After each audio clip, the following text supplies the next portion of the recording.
안녕하세요. 저는 올해 65세인 남성입니다. 저는 지금 백수입니다.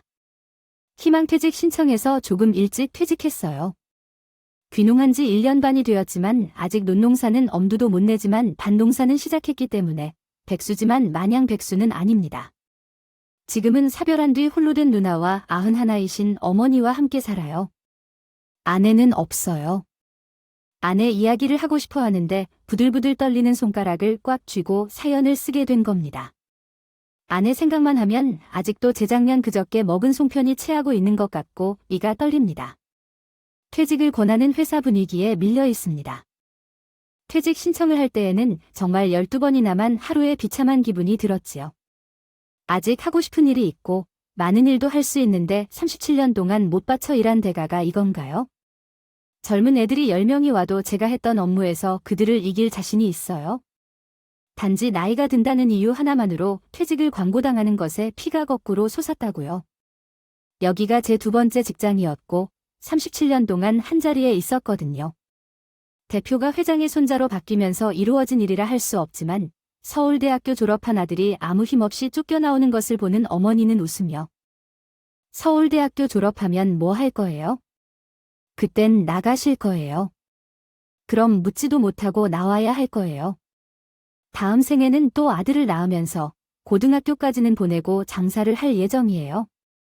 집에 돌아와서 대부분을 다 드신 노모를 만나 시간을 보냈습니다. 아내는 제가 퇴직을 했을 때 갑자기 피부미용사 자격증을 따겠다며 학원에 다니기 시작했어요. 작년 3월에 피부미용사 자격증을 따고 나서 아르마를 소개로 우리 아파트 단지부터 시작해서 인근 아파트 두 곳을 출장 마사지하는 일을 했대요. 자격증 시험을 앞둔 때는 고무 그릇에 석회를 넣고 팩을 하는 등 준비를 했대요. 저가 실험 대상이 되어 얼마나 많은 연습을 해도 정말 제 얼굴의 피부가 벗겨지는 것 같았어요. 솔직히 싫어하지는 않았고요. 얼마 안 된 연금이라도 바라고 계신 엄마께서 이렇게 끈적한 관계 속에서 사셔도 된다고 생각하시며 속에서라도 돈을 벌어 필요한 것들을 얻는 것은 정말 좋은 것 아니겠어요? 자신이 돈을 벌면서 그려니까 모양도 많이 변하고 화장도 점점 더 야하게 변해가고 옷도 점점 더 야하게 변해가서 뭐라고 한 손가락질을 했더니 이 양반은 회사에서 퇴직시키려고 해도 뇌가 멈춰 그런 게 바로 고객 관리라는 것이죠.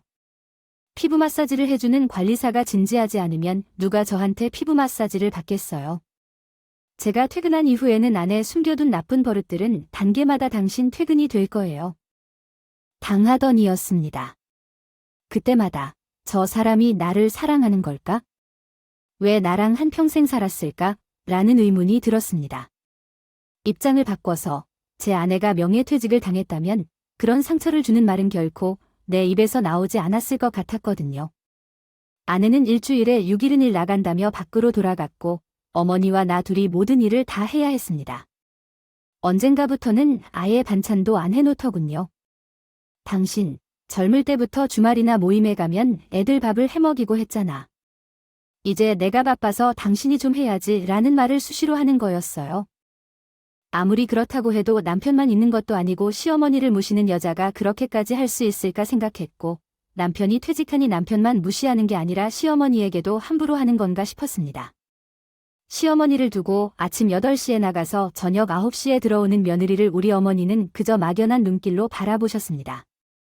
어머니는 되도록 아내를 이해해 주시려는 마음이셨어요. 그런데 아내는 집에 들어오면 피곤하다면 씻고 딸이 쓰던 방으로 들어가서 잠들면 그게 끝입니다. 피곤하다며 아는 언니들하고 통하는 듯 했더군요.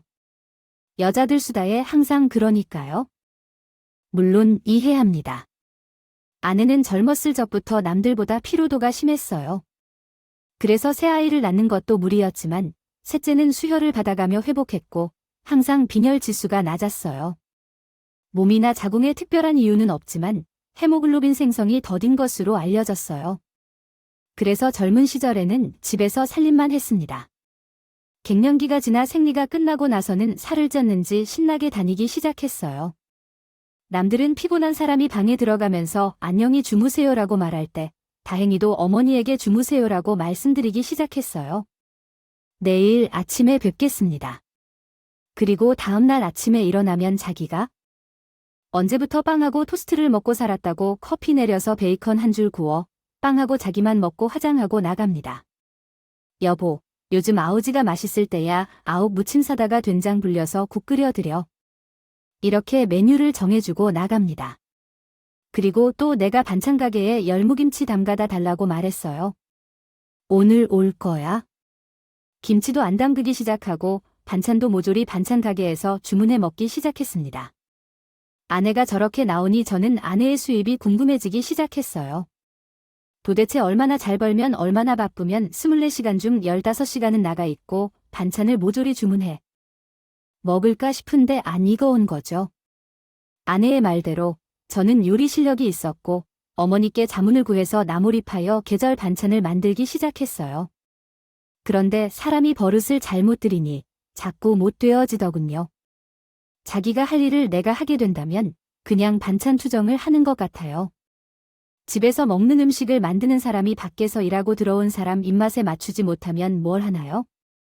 저런 말은 예전 가부장적인 남성들이 집안을 맡은 아내들에게 함부로 했던 말 버릇 아닌가요? 저는 젊었을 때 집안을 책임지는 아내에게 월급을 가져다 주면서도 그런 식의 말을 쓴 적이 결코 없었습니다. 오히려 더 벌어들일 수 없는데 더 벌어들일 수 있다면 함께 살고 싶은 겁니다. 미안합니다. 다른 집 여자들이 밍크코트를 입고 다닐 때 제 아내는 소박한 여성이어서 좋은 모직 한 장으로도 만족해야 했었죠. 그러나 제 아내는 일주일에 한 번 로또를 샀던 것이 가장 호화스러운 취미였기 때문에 제가 아내를 소중히 대해왔습니다. 그렇게 살아왔지만 아내는 어느 날 식탁이 불만족스러웠다며 정말 짜증내며 먹어야 할 것도 제대로 먹어야 한다며 돈 벌기 위해 밖에 나가야 한다며 불평했습니다. 제가 느꼈던 것보다 로또를 사지 않는 것이 더 짜증났고 그러는 아내를 보는 게 정말 싫었습니다. 그리고 아내는 밖에서 돈 좀 벌어와 라며 제게 많이 불평을 했습니다. 얼마나 벌어야 하는지, 그 돈으로 무엇을 살지 따로 생각하느냐, 반찬을 따로 살지, 이런 생각들이 끊이질 않더군요. 당신이 벌어들이는 돈으로 집안을 꾸미면 볼만한 가치가 있을 것이다. 하지만 그것만으로 충분하지 않습니다. 아내는 언젠가부터 서로 다른 방을 쓰자고 제안하였는데 그런 아내에게서 각각의 방을 사용하자는 제안이 있었습니다. 그렇지만 나 역시 아내에 대한 집착이 있는 것도 아니었고 남성 자존심이 싫어서 한 방에 머물기 싫어했습니다. 예전 어른들은 부부싸움을 한 후에는 한마디도 하지 말고 자는 것이 좋다고 했다. 이후에는 사이가 다시 좋아진다고도 말했다. 이러한 말이 왜 나왔는지 이해할 수 없다. 부부가 각자의 방을 사용하면 그것으로 충분하며 아내가 점점 더 늦게 돌아오는 모습을 보면 어머니에 대한 예의도 없고 일요일에는 집에 있는 사람이 VIP 손님에게 마사지를 해줘야 한다는 얘기를 들었습니다. 나가기 시작할 때는 저도 어느 정도 저 사람이 집에서 마음이 떴구나 느꼈죠. 그리고 한 달에 한 번 정도 집에 있을 때는 혀를 찍찍 차면서 만사 짜진 거, 신경질을 부리기 시작하자 어머니를 모시고 시골로 갈 생각을 하게 된 겁니다. 집 구석이라고 하루 종일 쉬지를 못하겠네. 뭐가 이렇게 너저분하니, 숨이 콱콱 막히고, 이래서 사람들이 40평대 이하로는 사람으로는 안 치는 거야?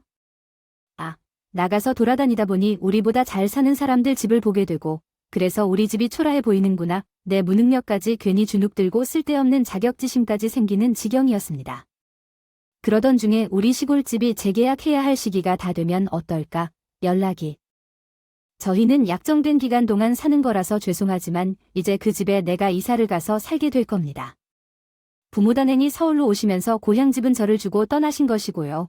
15년 전에는 집을 완전히 리모델링해서 현대식 원룸주택으로 만들어 보증금을 받고 월세로 유지했었습니다. 집 관리를 위해 보수를 매년 하면서 꾸준히 관리해서 집 상태는 꽤 쓸만하죠.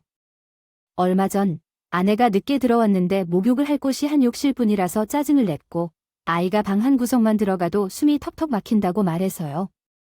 이 상황을 듣고 나서 저는 다음과 같이 말했습니다. 당신이 숨을 턱턱 쉴 수 있게 도와줄게. 먼저 그 계획은 말하지 않고 친구들과 여행을 간다는 핑계를 댔습니다. 처음에는 전혀 흥미가 없던 아내가 어느 날부터 갑자기 제 일정에 비상한 관심을 보이기 시작했기 때문에 일정을 꼭 알려줘야 했어요. 한 4월이 될 것 같다고 말했더니 갑자기 아내의 얼굴에 화색이 도는 거예요. 아니면 어느 날, 아님 6일 정도 괜찮아 보이면 그렇게 해도 될 것 같다. 제가 일정이 늘어날수록 아내의 표정은 풍선에 바람을 불어넣은 것처럼 밝아지는데 아내가 그렇게 기뻐하는 모습은 정말 수십 년 만에 처음 보는 것 같았어요. 그러다가 핸드폰으로 이런저런 스케줄을 다시 하면서 아니네. 나를이면 뒤집어 쓰겠구나 라고 중얼중얼 했더니 멀리 떨어진 자리에서 TV를 보던 아내가 뭐야? 지금 누굴 놀리고 계신 거야? 하는 정도가 아니라 화를 벌컥벌컥 내는 거였어요. 제 스케줄이 줄어드는 게 왜 놀린다는 걸로 생각하는 걸까 의아했습니다. 그 다음날 시골에 내려가서 어지간히 정리한 후 올라와서 아내에게 어머님과 고향집에 내려가 채마밭을 가꾸며 좋은 공기를 즐기며 한가롭게 지내겠다고 했습니다. 금요일 저녁에는 올라와 집에 있다가 일요일에 내려갈 거라고요. 아내는 못하러 금요일에 올라와 라고 제게 물었는데 아예 오지 말라면 어떨까? 라고 했어요. 그런 느낌이었습니다. 안 올라오면 완전히 남을 대하게 될 거니까 그러고 싶지 않고 지금은 직장 다니는 중이라서 직장 근처에 오피스텔을 얻어서 따로 살고 있는 막내 이야기를 꺼냈습니다. 그 아이가 시집을 보낼 때까지는 정상적인 부부처럼 살고 싶다고 했더니 아내가 의외의 말을 했어요. 요즘 황혼이혼하는 사람들이 많은데 거기 나가려면 우리도 한번 시도해보지 않겠냐고 했거든요. 황혼이혼하면 어떻게 될까요? 라고 했는데 저는 기가 막혀서 따지기 시작했습니다. 내가 뭘 잘못해서 이혼을 당해야 했는지.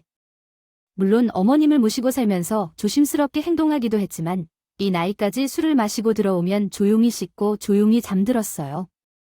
집에서 술을 마시며 소란을 피우고 다닌 적도 없었고요.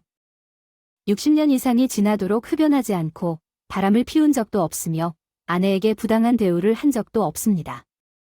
제가 한 일은 오직 가족을 양육하고 생계를 유지하기 위해서 새벽에 일어나 출근하고 마치 다람쥐처럼 돈을 벌어왔습니다. 제가 이혼을 해야 하는 이유를 도무지 이해할 수가 없었습니다. 혼자가 더 인간다운 삶을 살 수 있는 확신이 있다면 이혼해야만 합니다.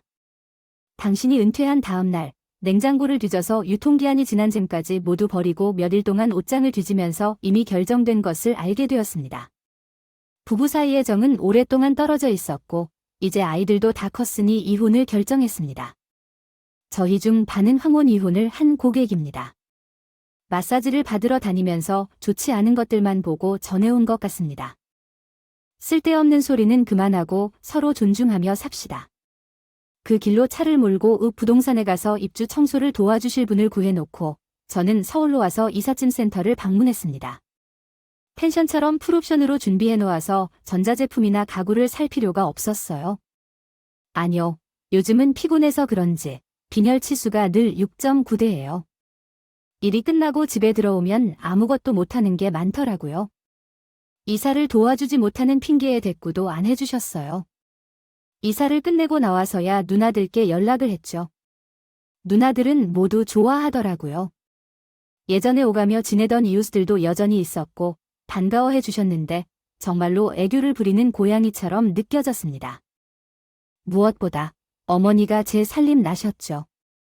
365일 24시간 방에 갇혀 있거나 가끔 노인정이나 가시는 게 다인 양반이라고 해도 여기서는 자기 마음대로 마을 길도 다니시고 옛날처럼 채맛밥도 가꾸니까요.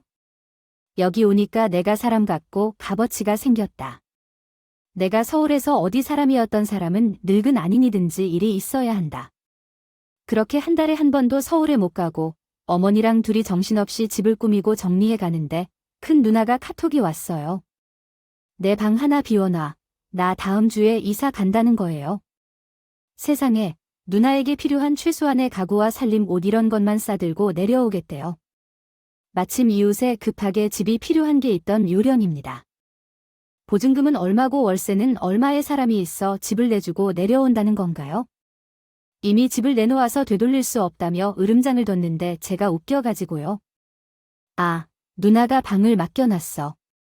내가 날 거부하고 싶어도 안 돼. 방 하나에 살림 다 몰아넣고 방 2개짜리로 계산해 월세를 내놓았더니 바로 나가더라니까. 그리고 추가로 엄마가 살면 얼마나 살게끔 하겠다고 나도 40년 만에 엄마랑 다시 살아보자는데 할 말이 없더군요. 누나와 있으면 제 차례로 반찬 안 해도 되니까. 그러나 또 다른 한편으로는 제 짐작으로는 누나가 외로워서였겠죠. 매형이 폐암으로 세상을 떠나셨던 게 4년 전이시죠. 부부가 워낙 비슷해서 외로웠을 겁니다.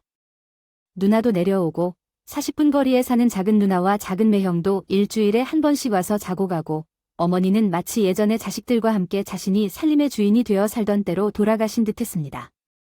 엄마가 행복해 하시는 것을 보니 저도 행복하더군요. 그러나 서울 집이 그리울 것도 있었고 제 식구들이 걱정되는 마음도 뿌릴 수가 없었고 이제 누나가 있는데 마음 놓고 서울을 갈 수 있었습니다. 당신 내려오면 쉬세요. 오늘 저녁에 올라갈 테니까 집에서 저녁을 먹고 내일은 같이 쇼핑도 가자. 나는 여기서 반일을 하면서 입을 옷을 사러 가야 해요. 올라간다고 미리 연락했지만 아내와 오랜만에 수영도 풀 생각하고 맛있는 저녁상을 기대하고 집에 들어갔는데 자식들도 함께 있을 거라 기대했지만 제 꿈은 야무졌어요. 집은 껌껌했고 썩 좋은 느낌이 아니었고 아무도 없었어요. 초조하고 쓸쓸한 마음을 어떻게 표현해야 할지 모르겠습니다. 배도 고프고 어쩔 수 없이 라면을 끓여 먹고 아내를 기다렸지만 11시가 다 되어도 안 들어오더군요. 아내가 사용하던 안방 침대에서 잠이 들었어요. 깨나니 몇 시인지도 모를 어두운 새벽이고 천장을 바라보며 누워있는데 서울에 온 내가 왜 여기 있는지 모르겠어요. 이것도 집이라고 할 수 있겠지만 때가 되면 들어오나 봐요. 쉽고 처자식도 보고 싶은 건 나만 그렇구나. 내일 눈을 떴을 때 즉시 내려가 버려야겠지. 나도 모르게 눈물이 귀를 따라 흐르고 급히 일어나 눈물을 훔쳐내고 주방으로 갔어요. 맥주 한 캔을 마시고 자려고 하는데 제가 사용하던 방에서 아내의 목소리가 들렸어요.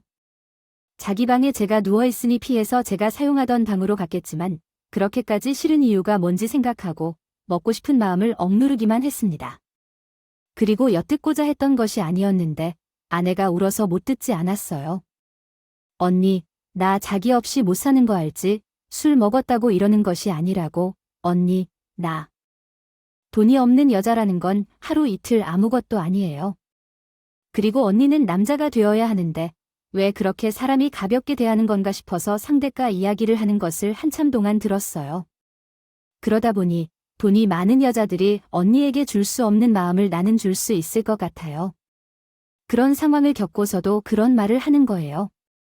입에 들어간 맥주가 입가에 흘러내리며 나는 얼음처럼 멈춰섰어요.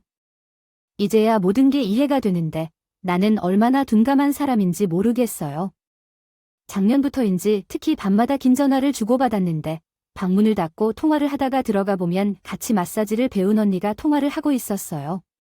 다시 방문을 닫는 그 뻔뻔한 언니가 그런데 그 언니가 남자라는 거였어요. 그래서 한 1년 전쯤인가 아내가 된 것 같아요. 얼굴에 분을 바르면서 무슨 남자가 생전 바람도 안 나는가. 아휴, 그 맨날 맨숭맨숭한 얼굴이 지겨워. 호강에 와서 요강이 하는 소리 하고 앉았다.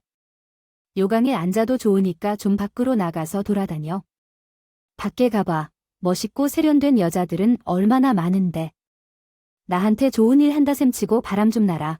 나 질투 안 해? 하도 바람나라. 바람나라 그래서 살짝 노엽기도 했던 그날의 기억이 나고. 주먹이 파르르 떨리더군요. 예전에 직장 생활할 때 동료 중 하나가 아내가 바람나 아예 집을 나가버린 걸 보고 우리 동료들끼리 소주 한잔하면서 했던 이야기가 있어요. 남자들은 바람나도 가정 죽어도 못한다. 버리려고요. 하지만 여자의 마음은 한 방향밖에 없어요. 바람이 불면 그 가정은 이미 끝이 난 것이고 여자가 다른 남자에게 마음을 빼앗긴다면 남편하고는 더 이상 살 수 없다는데 이 말이 맞는 것일까요? 생각해봅니다. 아내는 일 시작하고 얼마 안 있어서 잠자리를 거부해요. 저는 단호히 마음을 굳혔습니다. 막내가 결혼할 때까지 참을 거예요. 한밤중에 잠자리에 눈을 떴다가 새벽에 시골로 내려왔습니다. 생각할 시간이 필요했고 시골은 차분히 생각할 수 있는 좋은 장소였습니다. 생각하면 내 삶도 허무하고 너의 삶도 허무할 것이라고 생각해요. 그렇죠? 몸매가 바람에 흔들리는 건 잠깐일 뿐이야. 같이 40년이나 지낸 시간 속에서. 내 새끼들을 3명이나 낳아준 그래서 우리가 함께 살아온 우정이 있는 것이지. 너와 이혼하더라도 삶의 행복은 되찾는 것이 아니고 그런 것 논밭 반반이라 해도 값은 안 되며 서로를 눈여겨보며 너도 나도 견뎌보자.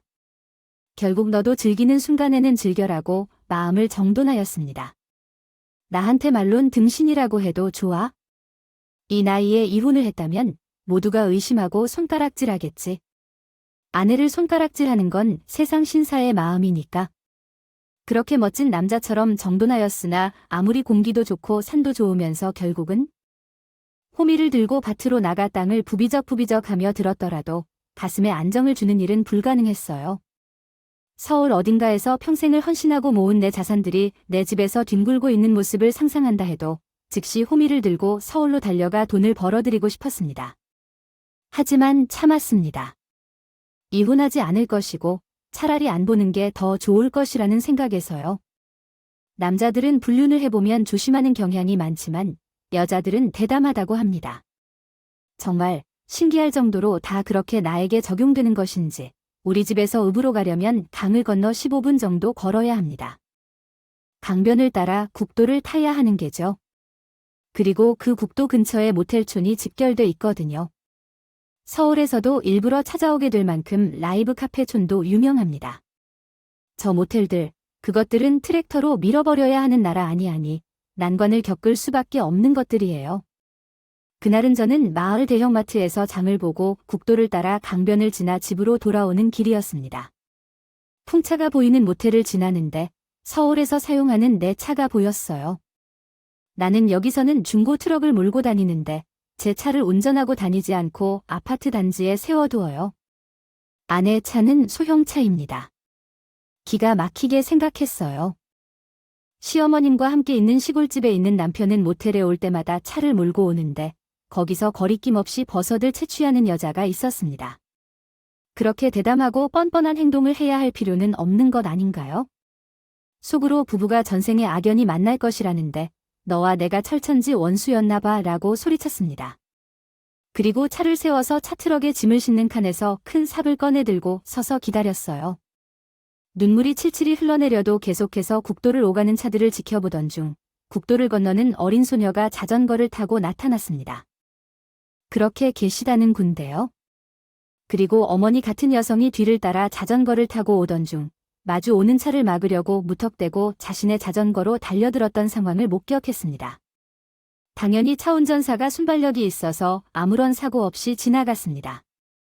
이것을 보고 나니 우리 집 막내 아이가 아직도 마음에 남아있는 나의 딸, 그리고 내 사랑스런 딸이 자랐다는 생각이 들었어요. 우리 집 막내는 아내를 정말 많이 닮아 나왔습니다. 그 아이가 7살 때 있었던 일이었죠.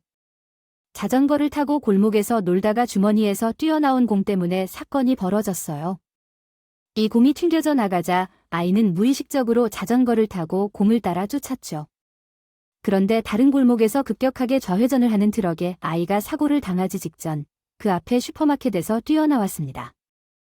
아내가 몸으로 막았던 일이 있었어요. 그때도 아내는 역시 빈혈 치수가 위험 수준에서 오락가락하던 때였기 때문에 늘 조심하며 살던 때였습니다. 그럼에도 불구하고 아내는 자신의 몸으로 막은 거예요.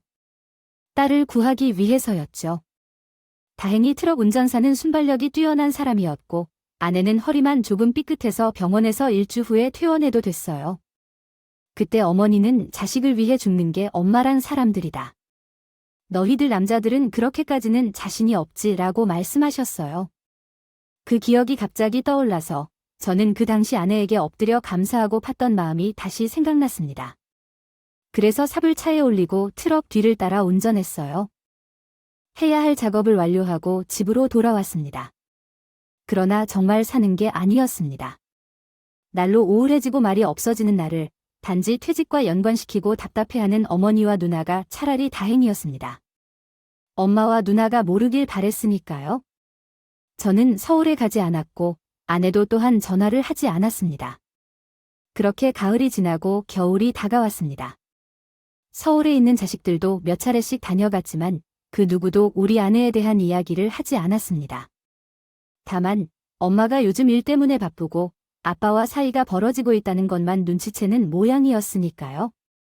어머니와 누나가 제 눈치를 보듯이 크리스마스를 앞두고 누나가 서울에 있는 자신의 딸들 집에 며칠 동안 지내러 가는 것을 계획하고 있었습니다. 둘이 지낼 때였습니다. 둥지 팥죽이 옆집에서 가져다 주었냐? 근데 저는 읍에 있는 여기에서 우리 동갑 연말 모임에 가서 식사를 하고 들어오니 어머니가 화장실에서 계속 들락거리시고 난리가 났어요. 어머니는 이미 소화 기능이 약하신 노인분인데 왜 소화도 안 되는 팥죽을 드셨는지 모르겠네. 정말 미치겠어요. 팥이 잘 못 소화되어서 그랬나 봐요. 먹을만 했다는데. 아무튼 팥죽 하리비를 가져다 줘도 앞으로는 듣지 말아주세요. 밤새도록 잠도 제대로 못 주무시고 들락거리시면서 안절부절하셨는데 새벽에 드디어 어머니를 차에 태우고 1시간 길을 달려가 중형병원으로 데려갔습니다. 하도 초긴장 상태라 119를 부를 생각도 못했던 거죠. 응급실로 가서 CT 촬영부터 다 해보고 나서 응급실 의사가 급성장염은 주사로 치료했으니 걱정 안 하셔도 돼요. 아무래도 고지혈증이 의심돼요. 전반적으로 다시 검사를 받아야 합니다. 서울 출신이신가요? 서울에 있는 대형 대학병원에서 전반적인 검사를 받아보시는 것이 좋겠어요. 라고 말했습니다. 우선 집에 가서 이틀 쉬고 어머니의 장염 증세가 좋아지고 있다고 판단되어 어머니를 데리고 서울로 올라왔습니다. 아내에게는 처음부터 전화를 하지 않았어요. 대문을 열고 들어가니 아내가 웬일로 나가지 않았던지 집 안에 있더군요. 사람이 오더라도 내다보지 않고 침대에 눕혀 있는 거예요. 어머니 오셨어요. 나와 인사드릴게요. 그제서야 부르르 일어나며 머리를 만지는데 눈이 완전히 망가졌답니다. 동태 눈깔 꼬라지가 되어 있어 아이고 꽤 울었나 봐요. 그 모습을 보니 눈이 뒤집어지고 속에서 주먹만한 돌덩이가 올라오는 거예요. 저는 속으로 꼴값을 하다가 너 지금 세계에 사랑하냐. 마음 같아선 보따리나 주어서 너 좋은 데로 가서 살아라 하고 싶었지만 몸이 좋지 않으신 어머니를 위해 또 참았습니다. 다음날 오후에 딸아이가 전화를 했어요. 잠깐 백화점으로 오라는데 할머니가 결코트 하나를 사드리겠다고 아버지에게 부탁했어요. 아내가 집에 있으니 큰 걱정은 안 해도 돼. 어제 말한 대로 어머니를 조심해서 대해야 해. 어머니는 장염으로 약한 상태라 흰죽에 소금 좀 넣어서 끓여서 드리는 게 좋을 거야. 뭐 하는 짓인지는 모르지만 어머니의 식사는 죽을 뜨끈하게 끓여서 드리라고 했어요. 아내는 듣고 있는지 마는지 빨래를 널고 있었네. 오랜만에 보는 딸은 내 딸이어서가 아니니네 속생김새는 나를 빼닮아 마음이 넓은 것 같았어요. 세상에 월급을 얼마나 받느냐고 그리 비싼 털코트를 사던 기특한 딸에게 옷을 받아들이고 딸이 사주는 낙지전골을 먹고 집에 돌아오니 집이 싸늘하더군요. 거실 테이블에는 언제적 팥죽인지 어디서 난 팥죽인지 프로디딩 부러져진 팥죽 식은 거 하고 피자, 떡볶이, 순대튀김 이런 것들이 쭉 늘어져 있는 거예요. 아, 미친 정신 나간 곁에 내가 고지혈증 검사를 하러 온 노인, 그분께 피자하고 튀김, 떡볶이, 순대 이런 것을 차려줬던 겁니다. 피자도 새로 주문한 것이 아니고 냉동고에 오래오래 냉동시켜둔 것을요. 전자레인지에 어떻게 녹였는지 모르겠지만 과자처럼 딱딱해져 있었습니다. 그뿐만이 아니라 팥죽을 드셔서 탈이 나셨다고 분명히 말했는데 이게 무슨 일인가요? 어머니는 어디에 가셨는지 두리번하니 화장실 불이 켜져 있는데 화장실이 엉망입니다. 그런데 거기 계시지 않아요. 작은 방 문을 열어 들여다보니 불이 켜져 있고 보일러도 안 돌렸는 것 같아요. 이 추운 한겨울에 찬방에서 노인분이 쓰러져 계신 것 같습니다. 그러니까 음식을 먹고 소화가 안 되셨나 봐요. 쉬시러 방에 들어오셨다가 그냥 기진해서 잠이 드신 것 같아요.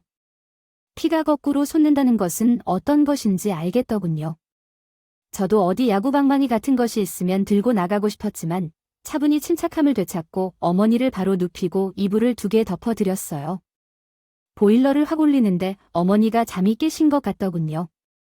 아휴, 어머니의 팥죽 드시고 이탈을 나신 것 같네요. 또 먹으면 어떡하라는 거예요? 저는 안 먹었어요.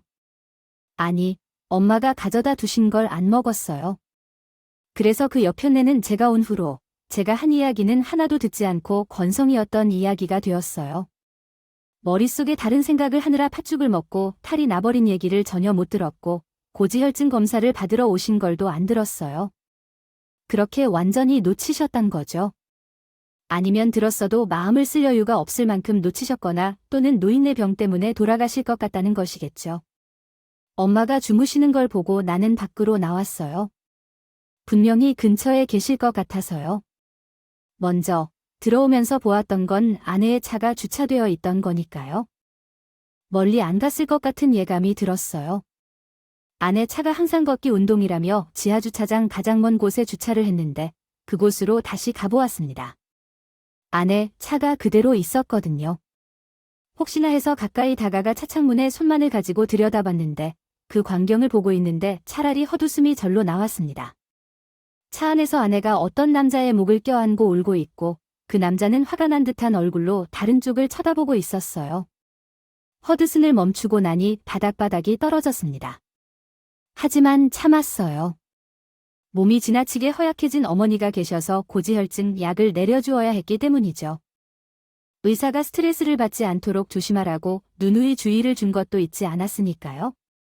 다음 날 어머니를 모셔 내려와서 가을에 말린 곶감을 가지고 내년에는 나도 이걸로 돈을 좀 벌어볼까 어디 연습을 해보자 해서 곶감을 깎아 호두를 넣고 곶감을 썰어보았습니다. 이렇게 함으로써 술 안주나 간식으로 판매해서 즐기는 농가가 많다는 사실을 알고 있습니다.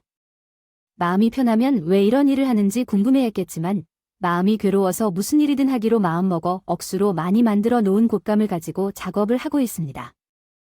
작업하면서 내 생각을 정리했습니다. 무엇보다 아내가 한 말이 가장 큰 영향을 미쳤습니다. 돌보다 혼자가 인간다운 삶을 살 수 있다는 확신이 생겼을 때 해야만 하는 일에 대해 오랜 시간을 고민했습니다. 이제는 아내 없이 내가 인간다운 삶을 유지할 수 있다는 것을 깨달았습니다. 수명이 길어져서 100살 시대의 60대 중반이면 아직 전성기입니다. 부도덕한 아내와는 더 이상 함께할 수 없다는 결심을 했습니다. 또한 퇴직을 긍정적으로 생각하기로 했습니다. 직장 생활에 얽매이지 않고 나만의 시간을 갖고 책을 읽고 농사일을 즐기며 재미도 추구하고 취미 생활을 즐기고 어머니와 함께 운동하고 여가가 될 때에는 혼자 낚시 여행을 즐기고 싶습니다. 누나와 어머니와 맛있는 음식을 찾아다니며 먹는 것은 현재 즐길 수 있는 최고의 즐거움이라고 생각해요. 그러나 이 행복을 느끼기 위해서는 그 부도덕한 아내를 제외해야 한다는 것을 깨달았어요. 그래서 아내에게 카톡을 보내서 당신이 행복하게 살 수 있는 곳으로 가서 이혼하자고 제안했어요. 그런데 아내는 이메일을 받아보고 즉시 답변했어요. 그리고 써 있었던 내용은 다음과 같아요. 외도를 저지른 적이 없는데 왜 내가 이혼해야 하는지 모르겠어요. 제 것처럼 좋은 머리로 생각을 하고 계시는 것 같아요. 그러나 외도를 저지르면 위자료도 못 받을 것 같습니다. 그래서 몇 달 전부터 이혼하자고 소란을 피우던 머리로 이제는 이혼하지 않겠다고요. 그러더니 또 카톡을 보내왔는데 합의 이혼이라면 고려해볼 만한 부분이 있는 것 같아요. 이렇게 사람들이 부부싸움에서 주먹싸움까지 벌이는 걸 보니 더 알게 되었습니다. 아내가 그때 제 옆에 없었기에 다행입니다. 정말 인간이 포기한 아내의 행동을 보면서 또 한 번 마음이 바뀌었어요. 그래서 나도 너와 이혼하지 않을 거야? 너보다 더 좋아하는 남자와 결혼할 수 없기에 내게 평생 미쳐보라고 할 거야? 아내와 저는 그때부터 완전히 별거해야 했습니다. 가족들도 우리 부부가 침묵의 별거를 택한 걸 인지해 주었고 그 이유를 묻지 않기로 했습니다. 당연히 제 퇴직과 아내의 수입 차이로 인한 갈등일 것이라고 추측했어요. 테니까요. 보통 다른 집에 있는 조론 정도로 이해하고 있는 것 같았습니다. 봄이 오기 전 정월대보름 아침에 마당에 나온 새는 내일 해가 서쪽에서 뜰 것 같다고 예상했습니다. 아내가 마당에 계셨거든요. 새벽부터 서울에서 출발했을 텐데 그런 이유가 뭘까 싶었죠. 밖에 나가자고 하더군요. 여기서 말해, 나 당신하고 어디 밖에 나가고 싶지 않고 당신 얼굴을 보는 것도 욕직이 나와요. 카톡으로 말하지만 이렇게 낮춰주세요. 말이에요. 우리 이혼에 합의해도 되고 당신이 원하는 대로 다 해. 불륜으로 이혼 당해줄게. 당신 말이 맞아. 난 사랑하는 사람이 없어요. 그러니까 위자료 1원도 필요 없어. 너 드디어 미쳤구나. 완전히 획 돌았네. 미쳤다고 해도 좋답니다. 이혼만 해달라더군요. 위자료도 아무것도 필요 없다는데 저는 이게 웬 행운인가 싶었어요. 저는 제 집 연금 통장에 있는 생활비 1원도 안 나눠줘도 되고 아내와 이혼이 가능하게 된 겁니다. 후에 알게 되었지만 아내의 사정은 이랬던 겁니다. 그러니까 아내는 그때 로또 1등이 당첨된 거였어요. 제게 내려오기 전 토요일 날에 이루어진 일입니다. 세금 다 제하고도 실수령액은 30억 원이에요. 더 우스운 건 제가 아직도 자기에게 미련이 있는 줄 알아서 묘한 성취감까지 느낀 채로 이혼을 요구했다는 거예요. 저는 아내가 로또에 당첨되었다는 사실을 몰라서 얼씨구나 하고 이혼 도장을 찍었습니다. 사람이 참으로 묘한 존재입니다. 한번 마음을 그렇게 먹고 도장을 찍으니 온 세상이 다시 내 것 같았고 진정한 인생의 전성기가 찾아온 것 같았습니다. 왠지 책에 나올 것 같은 초로의 로맨스를 느낄 정도였기 때문이죠. 로또로 당첨된 아내가 느낄 기쁨은 그랬을 텐데요. 20여 년 동안 토요일마다 로또를 구경하는 것이 유일한 즐거움이었던 아내에게 30억 원에 당첨된 것은 20년 동안 쌓아온 보람 있는 결과라고 볼 수 있습니다. 아내로서는 어떤 면에선 대단한 행운이겠죠. 타고 태어난 게 맞아요. 바람을 폈고 그 남자에게 미쳐 사랑을 했는데 그 상간남이 아내가 돈이 없는 여자라는 것을 알고 실증을 내어 헤어질 것을 요구했습니다. 상황이 악화되어 애가 타고 미칠 지경이었죠. 그런데 그 사이에 하늘이 양보하셔서 30억을 당첨하여 사랑하는 사람을 차지할 수 있게 되었고 남편이 순순히 이혼해 주었으며 이안이랑 졸소에 쾌지나 칭칭해 이 세상에서 최고로 행운을 가진 여성이었습니다. 그러나 상황은 다르죠. 세상은 만만하지 않으며 아내의 마음대로 움직여 주지 않습니다. 신이 반드시 존재한다는 것을 알게 된 거예요. 아내는 세상에서 가장 행운을 누린 여자인데요. 그러니까요. 인생의 최고점에서 불과 1년 만에 지구에서 가장 불운한 여자가 되었어요. 이혼 진행 중이던 아내는 그 남자에게 찾아갔어요. 결혼을 하자고 했는데 당연히 거절당했겠지요. 솔직히 말해서 60대 여자와 재혼할 50대 남자는 사랑의 감정이나 돈이 아니면 힘들어요. 아내는 집에 도착하자마자 좋지 않은 머리 모양으로 이것저것을 궁리했습니다. 상간남과의 사랑과 상간남과 함께 살림을 보는 것이 아내의 욕망이었기 때문이죠. 부부처럼 한번 같이 살아보는 것이 내 소원이라서 내가 당첨된 로또 금액을 확인하고 2년 계약 기간을 두려고 해요. 2년 동안 내가 혼인관계를 유지하면서 내가 그를 충분히 행복하게 해주면 2년 후에 5억 원을 그에게 증여할 것이라는 약속문을 쓸 거야. 그리고 2년에 5억이야. 그러면 내가 늙어서도 그와 함께 살 수 있겠지. 이혼 절차 중에 아내는 자신의 집만 싸고 자신의 막내 동생 집에 갔어. 막내 동생은 처제의 남편이 제주도에서 사업을 시작하고 막내 동생이 혼자 지내던 때였어. 막내 동생은 인간다운 처제로서 나는 좋아했던 그대로의 자기의 바람을 알지만 또한 훌륭한 인성을 지니고 있었다. 그래서 나는 자리 없이 쫓겨난 줄 알고 자신의 집에 방 하나를 내어주었어. 어차피 반은 미쳐있던 것 같았던 아내는 로또에 당첨된 사실을 동생에게 함부로 알렸을지도 모릅니다. 물론 로또 당첨금을 동생과 나눠주고 싶지 않아서인 마음도 있었겠죠. 이러한 상황에서 상간남과 로또 당첨금을 확인한 후 그와 관련된 약속을 한 결과 상간남이 옥했다는 것은 둘이 내가 앞으로의 혼인을 약속했다는 것이 분명하기 때문입니다. 결국 서로를 돌봐주기로 했고 4년이 지나면 10억이나 받을 수 있습니다. 덧붙여 상간남은 아마도 30억 전부를 소모할 수 있는 자신감이 있는 것 같습니다. 그리고 둘은 변호사 사무실을 방문하여 증여 문서를 작성했습니다. 남자들은 그런 것을 가지고 있어요. 그것은 자존심과 연관이 있습니다. 어차피 증여 문서를 작성하고 2년이 지나면 5억이 자신의 소유로 되고 또 2년 기다리면 5억 원이 더 필요한 것은 분명한 사실인데 거기에다가 아내에게 계속해서 로또 이야기를 꺼내면 사람 모습이 어색해지는 거 아닌가요? 사람들이 가장 싫어하는 것 중 하나죠. 이런 상황 때문에 상간남의 약간 남자다운 성격 때문에 결혼 2년 동안 말렸어요. 로또 이야기는 아예 안 했던 것처럼요. 정말로 부부로서 함께 살아가기로 한 진실한 부부니까요.